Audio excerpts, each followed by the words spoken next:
Hello, my people! Estou aqui de Arlequina porque hoje nós vamos falar tudo sobre o filme do Coringa, A Origem, tá? Porque a gente é muito acostumado a ver o Coringa o quê?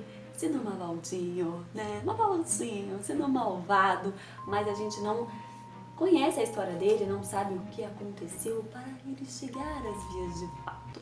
Então hoje nós vamos falar sobre isso. Antes da gente começar, dê o seu like, se inscreva no canal, porque eu tô vendo que vocês não estão se inscrevendo, isso porque eu com um pouco de raiva, tá? Começar, primeiro de tudo, gente, vamos falar sobre o filme, né?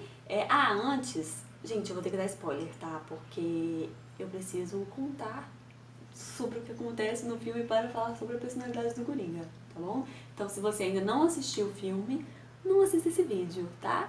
Mas assiste depois, tá bom? Salva aí pra assistir depois. Eu achei o filme, assim, super pesado, sombrio, perturbador. Essa é a palavra, perturbador. O filme é carregado, gente, assim, de uma energia negativa. Assim, achei sinistro. Tinha uma hora do filme, assim, que eu já tava agoniada. Eu falei, gente, esse filme não acaba, não, pelo amor de Deus, que eu já tava, assim, uma carga negativa muito grande. Pelo menos o que eu achei, tá? Me conta aí nos comentários o que vocês acharam. Eu tava assistindo esse filme, gente, o que me vinha na cabeça era aquelas notícias, assim, sabe? Ah, fulano foi assistir o filme e se matou. Tipo isso, de tão pesado, assim, que eu achei. Então, gente, o que seria a personalidade do Coringa? Tudo começou, né, quando ele era criança e a mãe dele tem um transtorno. É um transtorno de personalidade narcisista. E ela não tinha condições, isso tudo é retratado no filme, tá, gente? Ela não tinha condições psicológicas, né? Não tinha uma estrutura psicológica para poder cuidar de uma criança.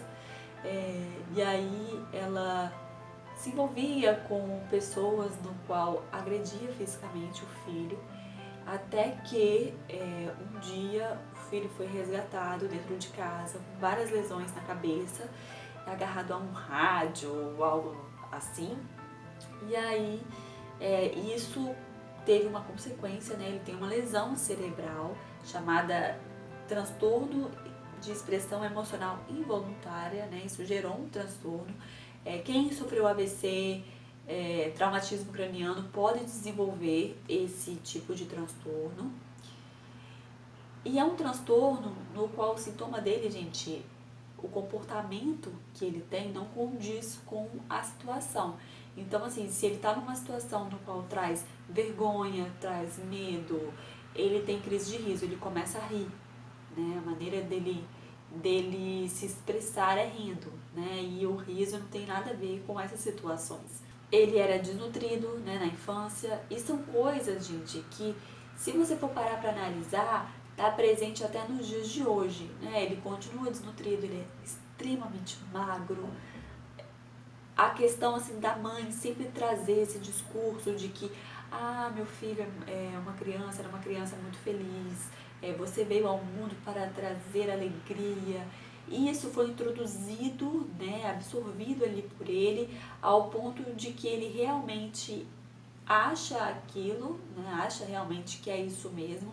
Então ele quer ser comediante, ele trabalha como palhaço, até mesmo a questão, assim, do riso, né, de usar o riso, tem muito a ver com isso, né, com essa fantasia, né, que a mãe criou e ele absorveu. E aí vocês conseguem perceber que tá tudo o quê, gente? Ó, tá tudo o quê? Tá tudo relacionado com quem? Com a mãe. Aí Freud vem e fala, porque tudo é culpa da mãe. As mães acham ruim. Minha mãe é uma que fica porque... Gente, eu tô brincando, tá? Pelo amor de Deus, mas Freud fala isso mesmo.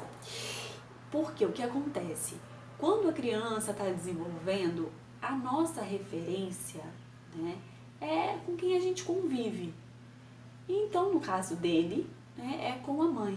E a mãe, por ter esse transtorno, isso acaba que influencia também porque você tem como referência. Então, assim, se a mãe se comporta de uma determinada maneira, a tendência é o filho imitar aquele comportamento. Então, isso influenciou muito no desenvolvimento da personalidade dele. E aí eu vou falar um pouco sobre esse transtorno que ela tem, que vocês vão ver que tem muita relação com o comportamento dele.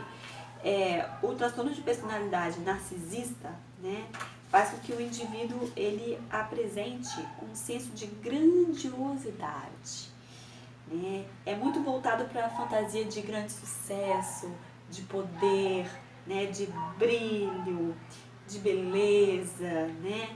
Acha-se excepcionalmente especial e único, requer admiração excessiva, tende a ser explorador nas relações interpessoais, então ele busca vantagem sobre os outros, né, até atingir ali a sua meta ali, né? Não tem empatia pelas pessoas. Então, assim, isso foram coisas que ele foi absorvendo.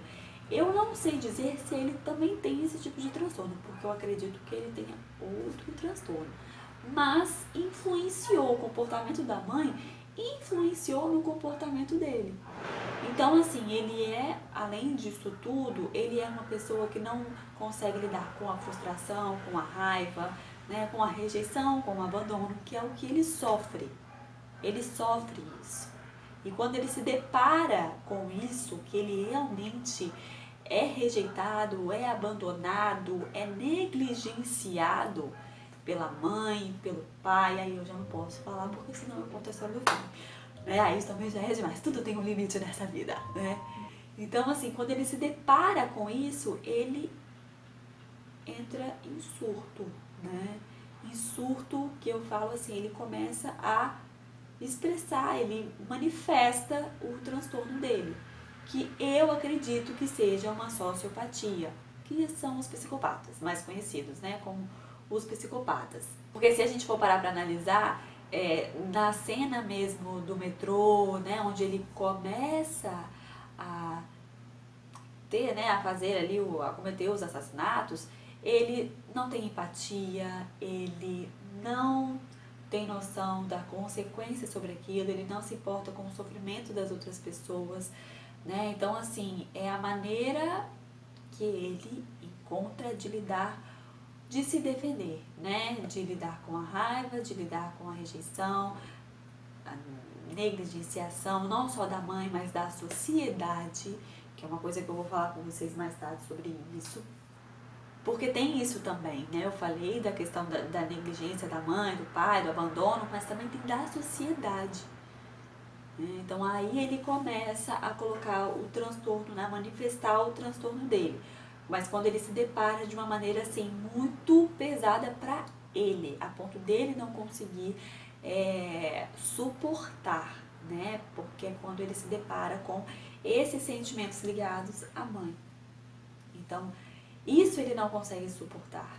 Então, é aí que ele manifesta o transtorno, né? Assim, de fato. E nessa cena do metrô mesmo, né? Voltando, vocês conseguem perceber como o transtorno começa a aparecer, né? Porque ele, quando ele faz aquilo, né? Ele assassina aquelas pessoas, ele vai pro banheiro, ele corre, vai, se esconde e começa a fazer assim, como se fosse uma performance. É como se fosse um show. E aí no final do filme, quando ele comete um outro assassinato, que ele é aclamado pelas pessoas, ele faz aquilo, né, como se fosse um show. Ele tem delírio, né, alucinação, então você consegue ver, né, uma dissociação ali da realidade, o que é real, o que não é. Então isso aí já entra todos os sintomas ali do transtorno dele. E sobre essa questão da negligência, né, social, o filme traz isso de uma maneira muito relevante, importante, que eu achei sensacional. Tem uma frase assim que marca muito o filme, pelo menos me marcou muito, que é quando ele escreve, ele tem um caderno onde ele escreve tudo o que acontece com ele, tipo um diário. Eu, tipo, me identifiquei, assim, quando eu vi, né? Eu falei, gente, olha, eu mando os pacientes fazerem isso. Me identifiquei, assim.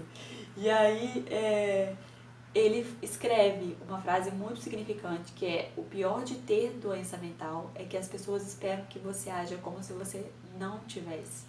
E é isso mesmo, gente. As pessoas esperam que você não se comporte dessa forma.